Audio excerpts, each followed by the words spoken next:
So what's up mga boss? Yan, mahina bang ikot ng washing nyo? Siguro dahil dito sa yan sa fan belt na yan. Ito. Yan. Pudpud na siya kaya mahina nang umikot. Kaya kahit lagyan nyo ng tubig, lagyan nyo ng damit, hindi na siya makakalaba. Yan. Papalitan natin yan. Tuturo ko sa inyo kung paano magpalit nitong fan belt na to. Sisira yung gamit natin pag one time lang yun. Yan, ito tatanggalin natin to. Ito, kung paano magtanggal nito, yan, di ganyan, itatabsong nyo lang na konti. Yan, tatabsong nyo na konti yan. Para tumalon yung belt sa doon sa bilog. Yun, tumalon na. Di ba? Yun o. Nakatalo na siyang ganyan. Pwede nating hugutin yan. Kasi nakapatong lang naman yan dito. Yun o. Ayun, tanggal na. Diba? Ganun lang kadaling magtanggal na to. Yan, natanggal na natin yan. So ngayon, pupunta tayo sa tindahan para bumili tayo nitong ganito. Bibili tayo nitong ganitong size ng fan belt. Yan, ito yung belt ng ano pala yan, 0770, yan ang ano niya. Yung code niya. Yan. Para mapalitan natin yan, para bumilis na yung ikot niya.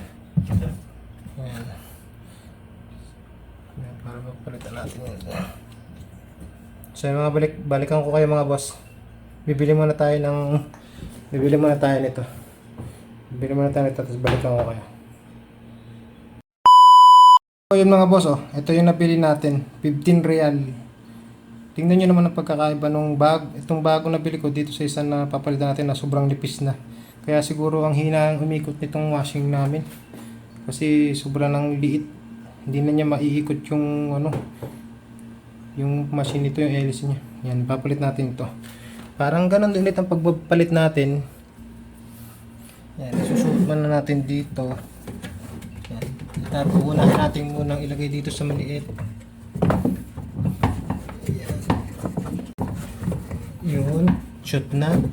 Tapos isushoot natin ulit dito sa malaki yan. Pagputi muna natin.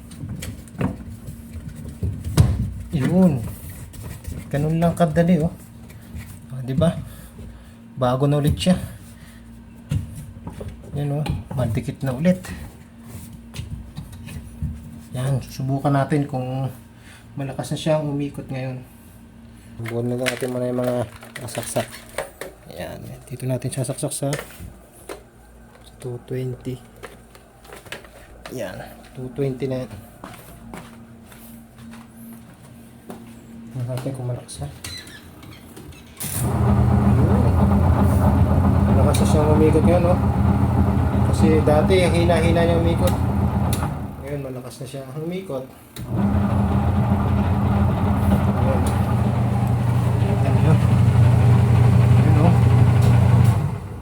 Ayan, sakop na niya ngayon yung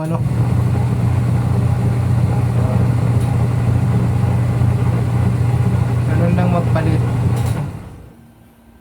ng natin. Ayan. Sige mga boss, sana may natutunan kayo sa simpleng pagpapalit kung paano pabilisin ulit yung yung washing nyo kung humihina ng umikot.